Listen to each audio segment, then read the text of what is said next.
오늘은 인건비 지급 수준 관련해 가지고 그 공단에서 세부사항 그리고 질문 답 올려줘 가지고 그거 한번 훑어보려고 나왔습니다. 인건비 지출 비율 같은 경우에는 우리가 이제 이미 최저 임금이 있는데도 불구하고 장기간 기간 같은 경우에는 전체 들어오는 어느 정도의 비용에 대비해 가지고 인건비 지출 비율을 맞춰야 된다는 게 있어요. 그러니까 여기 인건비에는 급여부터 사대보험 퇴직금까지 다 포함이 되는데요. 노인 요양시설 같은 경우에는 62.6%, 공동생활 가정 같은 경우 65.2, 주야간보호 48.6, 단기보호 58.9. 특히 이 방문요양 같은 경우 굉장히 높죠. 87% 이상 들어오는 돈 대비 맞춰야 되고, 목욕 같은 경우에 49.7, 방문간호는 60.2를 맞춰야 된다고 되어 있습니다. 근데 이제 이 부분을 세부적으로 따져보면 들어오는 모든 돈에 대해 가지고 인건비 비율을 맞추는 게 아니라 들어가는 돈이 있고 빠지는 돈이 있고 뭐 대부분 들어가지만 이런 부분들도 있고 헷갈리는 부분들도 있어가지고 공단에서 질문답을 만든 것 같아요. 그래서 그 질문답을 가지고 한번 우리가 한번 살펴보도록 하겠습니다. 그 공단 사이트에서 기준을 보면 이제 나와 있는 것들이고요. 요거는 제가 저희 네이버 카페에도 올려드리도록 하겠습니다. 다빈도 질의 응답 가지고 한번 실행하도록 하고요. 한번 볼게요. 그 고시에 있는 그 아까 퍼센트만큼 뭐 인건비 비율을 어떻게 계산하는지부터 해서 뭐 질문 답 같은 게 다 나와 있는데 요걸 한번 움직이면서 천천히 한번 보도록 할게요.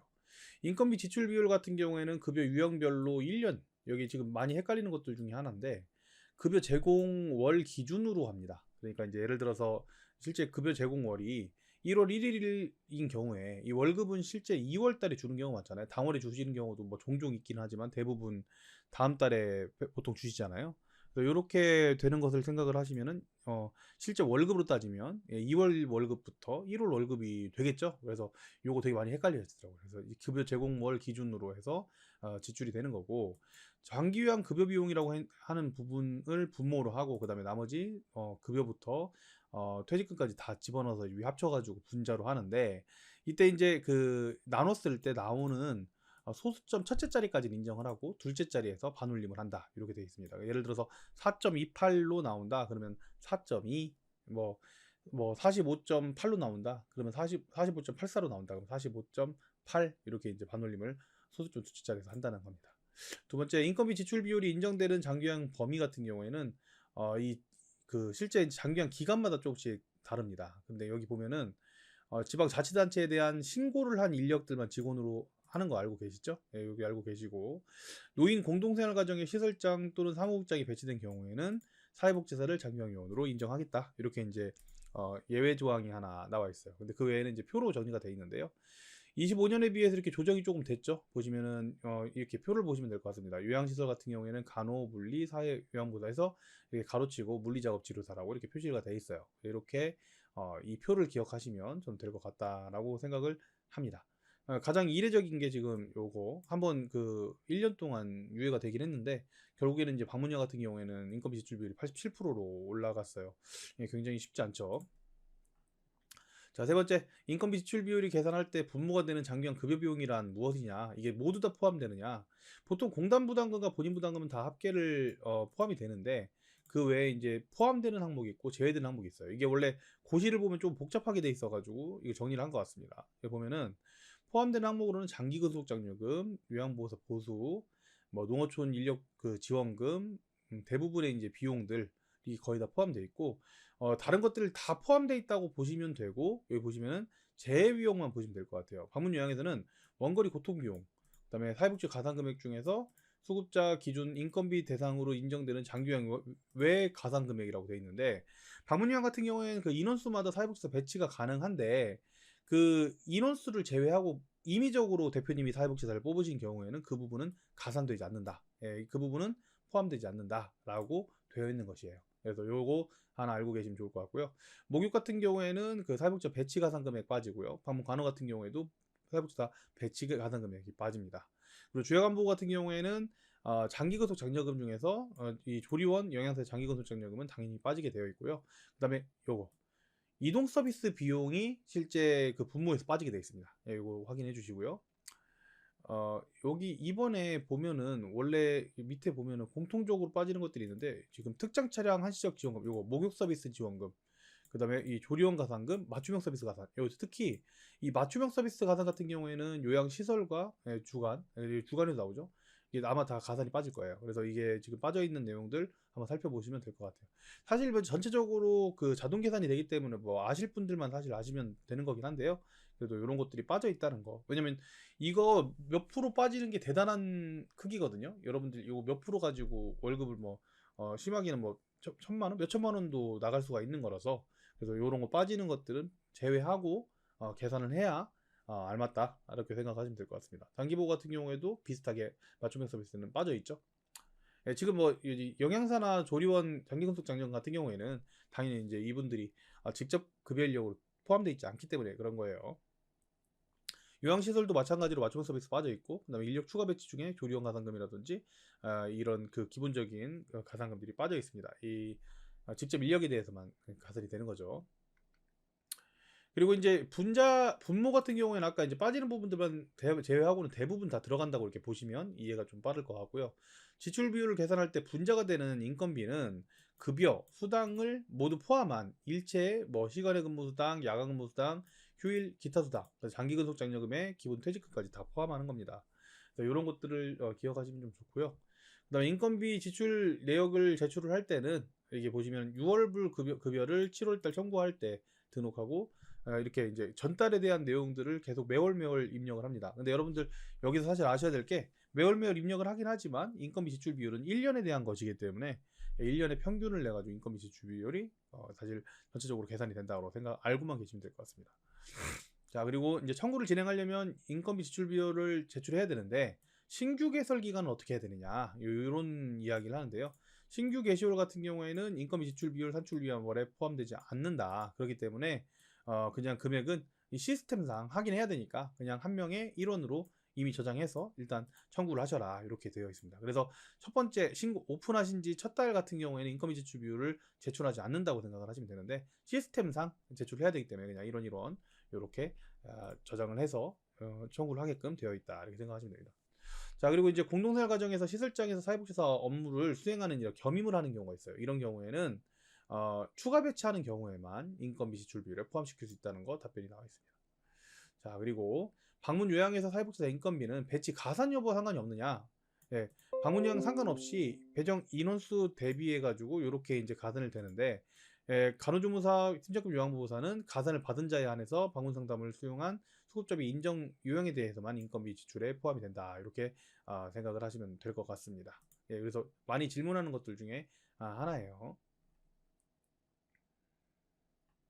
그리고 이제 180분 방문 요양을 제공하는 요양보호사에게 180분 수가에 대한 인건비 지출만큼 인건비를 반드시 지출해야 되냐? 그러니까 이거는 수가 들어오는 거 대비해 가지고 인건비를 나눠주는 것이냐, 이 인건비 지출 비율이라는 게. 근데 그게 아니라 장기용 한 명 한 명 해가지고 뭐 수가에서 87% 이렇게 가져가야 되느냐, 이걸 요양보 선생님들이 많이 물어봐서 이렇게 이야기하는 거거든요. 근데 요양보 선생님한테 말씀을 드려야 돼요. 이건 월급 인건비 지급 지출 비율이라는 건 기관에서 들어오는 그 금액 대비해서 선생님들한테 수당을 우리 대표님 결정해가지고 나눠주는 것이지, 한 사람 한 사람에 대해서 전체적으로 무조건 87%를 맞춰가지고 줘야 되는 것은 아닙니다. 그래서 한 명에 대해서 인건비 지출과 상관없이 전체 인건비 지출 비율에 대해서 이렇게 충족을 하면 이 인건비 지출 비율을 맞는 거라서 한 사람 한 사람한테 맞춰줄 필요는 없다고 되어 있습니다. 자, 요양보호사가 한 기관에서 방문요양과 방문목욕을 함께 제공하는 경우에 인건비를 어떻게 하느냐. 요양보 선생님이 이런 경우 많이 있죠. 이런 경우에는 급여 유형별로 따로 제출을 해야 됩니다. 그래서 급여 대장을 만들 때도 각각 계산을 해야지 이게 입력을 하기가 좀 수월하겠죠. 그래서 이렇게 하시는 게 좋고요. 각각의 업무에 대해서 급여를 책정하고 그에 따라서 인건비 지출 비율을 입력을 해주시는 게 맞습니다. 일이에요, 이거 나눠서 하는 게. 자, 인건비 지출 비율 제출 자료는 계속 수정이 가능하냐? 아닙니다. 요거는 3년까지 제출이 가능하고요. 그리고 다음 연도 3월 31일까지 인건비 지출 비율을 입력 완료해서 전산 입력을 완료하라고 되어 있습니다. 그래서 4월이 되기 전에 대부분 입력을 정리를 해서 마무리를 하시죠. 그리고 이제 겸직인 경우에 어떻게 해야 되느냐, 이런 이야기를 하는데요. 겸직 종사교 같은 경우에는 각각의 이제 월급을 하는데, 간호조무사가 200만 원을 요양에서 지출을 하고 주간보호에서 지출을 하고 있지 않은 경우에는 인건비 지출이라고 하는 그 부분이 겸직 종사자 인건비라고 해서 200만 원 정도, 그다음에 겸직 여부를 체크해가지고 이렇게 이제 체크를 하는 거고요. 그다음에 이제 200만 원을 요양시설에서 150만 원 지출하고 주간부에서 50만 원 지출한다고 이제 급여대장에 표기를 하는 경우 있잖아요. 그런 경우에는 요양시설에서는 150만 원 겸직 체크해가지고 50만 원 이렇게 체크를 하시면 되고, 주 많이 이렇게 하는 곳에 150만 원 체크를 해서 이렇게 겸직 여부를 체크를 해가지고 50만 원, 150만 원 이렇게 신고를 하시면 된다. 이렇게 보시면 될 것 같습니다. 예, 보시면 이 겸직 여부 한 곳에서 월급을 줬을 때 겸직 여부 체크하고 안 하고 그 차이만 있는 것이고, 이렇게 나눠서 급여를 뭐 주시면 된다 이렇게 생각하시면 됩니다. 겸직하는 분들만 들어가는 거예요. 장기간 급여 비용을 지급한 후에 환수가 발생했을 경우 인건비 지출 비율을 수정할 수 있느냐? 인건비 지출 비율 환수하고 나서 지출 비율이 바뀌거나 그러진 않는다. 이렇게 이제 답변을 하는 겁니다. 따로 수정할 필요는 없고, 환수 금액이나 이런 부분들 변동이 있는 경우에는 변동 최초의 기준으로 하는 게 아니라 변동 전 금액으로 인건비 지출 내역을 입력해야 된다라고 되어 있습니다. 그러니까 환수에 대해서 얄짤없다 이렇게 좀 생각을 하시면 될 것 같습니다. 사회보험 가입 대상이 아닌 장기간 근무를 해서 사회보험 부담금이 발생하지 않으면 인건비 지출 비율을 줄여도 되느냐? 그러니까 이제 사대보험 퇴직금 뭐 나이 때문에 그렇고 어떤 이유 때문에 이렇게 사대보험을 적게 내는 사람들도 있잖아요. 그러면 이걸 다른 선생님들하고 이 형평성 때문에 이거를 인건비를 맞추지 않아도 되는 거냐? 근데 그런 건 상관없다. 그런 건 상관없고 평균적인 거기 때문에 선생님 월급을 더 줘서라도 맞춰야 된다. 그런 얘기를 하는 겁니다. 자, 공단에서 제출하는 장기형 인건비 지출 비율과 지자체에 제출하는 재무회계 결산 자료 인건비 비율이 일치해야 되느냐? 네, 이게 생각보다 일치하지 않습니다. 네, 공단에 제출하는 인건비 지출 비율은 급여 제공어를 기준으로 하는 거잖아요. 그런데 지자체에 제출하는 재무회계 결산보고 인건비 지출 비율은 실제 통장에서 돈이 나간 기준으로 합니다. 이거 질문 되게 많이 하세요. 그래서 이게 일치하지 않을 수 있다는 거. 예, 어떻게 보면 거의 당연히 일치하지 않죠. 예, 그렇다 하더라도 법적으로 문제가 되지 않는다라고 지금 이야기를 하는 겁니다. 그래서 실제 결산을 할 때 보면은 어떻게 입력하느냐에 따라서 통장에 있는 내역들을 입력을 하면 당연히 달라질 수밖에 없습니다. 예, 그래서 이게 조금 애매해요. 예, 애매한 부분이 있습니다. 장기형 인건비 지출 내역은 세전 금액이냐? 맞습니다. 예, 장기형 인건비 지출 비율은 세금 공제 전 금액 기준으로 급여를 입력하게 되어 있고요. 회계상으로도 원래 그렇게 입력하는 겁니다. 거기에 플러스 4대보험 퇴직금, 회사 부담금 4대보험, 그 다음에 이제 퇴직금, 직원 퇴직금까지 더해가지고 인건비를 계산하는 겁니다. 자, 연간 인건비 지출 비율인데 왜 매월 제출을 해야 되느냐? 예, 근데 그거는 왜 그런지 모르겠는데, 예, 효율적으로 관리하려고 그렇게 한 거다. 이렇게 이제 변명을 했습니다. 자, 장기형 퇴직으로 인해서 연차 미사용분에 대한 급여를 지급했는데 요것도 인건비 들어가느냐? 그러면 얘 들어갑니다. 그런데 이제 퇴직할 때 포함된 월에 인건비 지출 내역에 포함시키면 된다. 그러니까 이게 발생 기준으로 입력을 하시면 된다고 답변을 하고 있는 겁니다.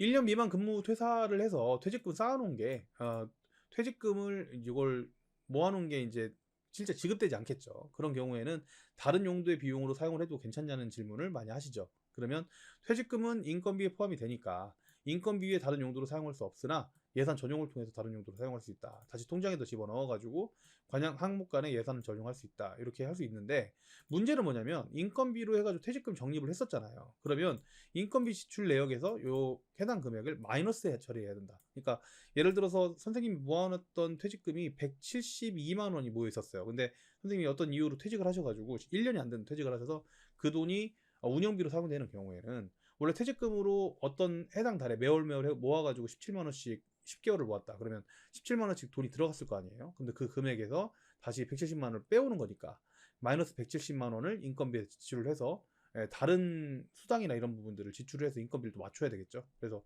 이게 굉장히 많이 나오는 질문 중에 하나입니다. 네. 자, 그리고 1년 미만으로 근무하는 퇴사하는 장기형 요원에게 지급한 퇴직금도 인건비에 포함되느냐?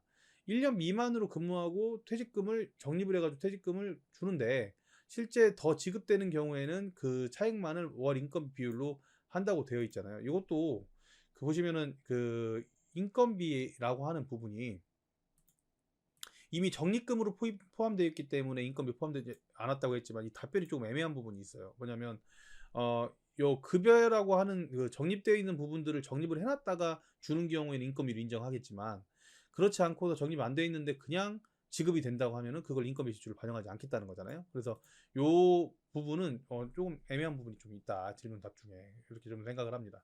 실제 1년 미만이라고 할지라도 우리 대표님의 어떤 재량으로 퇴직금을 줬다고 하면 그 퇴직금도 인건비에 반영을 시켜야 되는 게 사실 맞는데 적립된 인건비만 인정하겠다라는 의도로 지금 이야기 답변을 한 것 같아요. 요거는 좀 애매한 답변이었다. 저는 그렇게 생각합니다. 자, 그리고 이제 24년도에 지급했던 인건비를 기관 사정으로 3월 달에 지급을 했다. 그러면 이건 24년 3월 인건비 지출 배율이냐?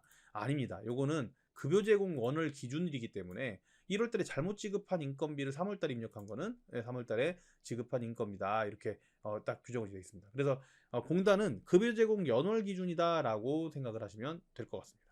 이게 이제 이렇게 1월 3월로 해서 그런데요. 23년 12월 달 인건비를 23년 12월 달 인건비 24년 3월에 만약에 제출했다고 한번 생각해 보세요. 그러면 23년도 급여인 거죠. 그래서 23년도 급여인 거기 때문에 그게 조정이 돼야 되겠죠. 그래서 그런 부분들 때문에 질문을 많이 하시는데 급여 제공 연월 기준으로 급여가 나간다면 그거에 맞춰 가지고 인건비 지급 수준을 맞추는 거다 이렇게 생각하시면 됩니다. 자, 그리고 평가 대상 장기환기관에서 평가 가산금을 장기환기관한테 나눠주기도 하죠. 그러면 이런 경우에는 처우 개선을 위해서 성과 상여금으로 준다고 하면 인건비에 포함할 수 있습니다. 그렇지만 다만 여기에 따라서 평가 결과 가산금은 분모에는 포함되지 않아요. 그러니까 만약에 가산금을 준다고 하면은 그 부분이 A를 받아 가산금 준다고 하면 그 부분이 인건비 지급 수준을 맞추는데 굉장히 도움이 많이 되겠죠. 자, 그리고 이제 직원들에게 매월 지급하는 급식비, 교통비 같은 경우에 지급을 하고서 이제 다시 받는 경우가 있잖아요. 이런 경우에는 기간 운영비로 포함이 돼 있다. 이렇게 하고 있는데 인건비 지출로 하고 있으니까 인건비 지출로 포함될 수 있느냐? 아닙니다.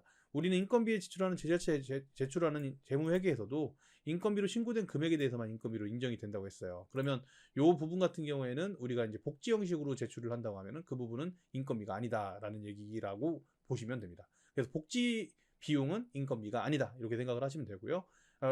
가장 먼저 재무회계규칙을 만들면서 장기형 재무회계규칙을 들어오면서 가장 먼저 바뀐 부분이 이 부분입니다. 복지 비용은 인건비로 포함되지 않게끔 그렇게 작업을 해놨어요. 그렇기 때문에 여러분들 이 인건비 지급 수준을 복지로 주시겠다 그러면 아까 앞에서 보셨던 것처럼 어떤 그 성과금이나 이런 실제 금액으로 주셔야지만 급여가 되고요. 그 다음에 비급여 비과세 부분 같은 경우에도 실제 급여에 맞춰가지고 세금 신고를 한 급여로만 인건비로만 주셔야지만 인건비 인정이 된다는 거 알고 계셔야 됩니다. 자, 그리고 이제 처우 개선비나 특정 사업을 통해서 지자체에서 공공기관에서 준 부분에 대한 것도 인건비에 포함할 수 있느냐? 예, 포함할 수 있습니다. 급여로 제공하는 경우에는 인건비 지출 내역에 포함될 수 있습니다. 그렇기 때문에 인건비로 신고된 내역들만 인건비가 인정이 된다는 것만 알고 계시면 될 것 같고요. 그리고 이제 장기환기관 대표가 사회복지사 요양보호사 등의 이런 경우에도 가능하느냐? 이렇게 되는 경우에는 대표가 장기환 요원으로서 받을 임금, 그다음에 사회보험 부담 관련해서 발생 금액에서 각 급여 유형별로 적혀진 인건비 지출 기준만큼 인건비 지출 내역으로 이렇게 포함이 될 수 있다라고 되어 있고 대신에 대표는 퇴직금하고 퇴직 적립금이 되질 않습니다. 그래서 이 부분은 근로자가 아니기 때문에 인건비 지출 내역에 포함되지 않는다고 되어 있습니다. 여기까지가 인건비 지출 비율에 대한 그 질문 답이고요. 더 궁금하신 내용이 있으시면 답변 드리도록 하겠습니다. 감사합니다. 저는 국회의원 천천박사였습니다. 감사합니다.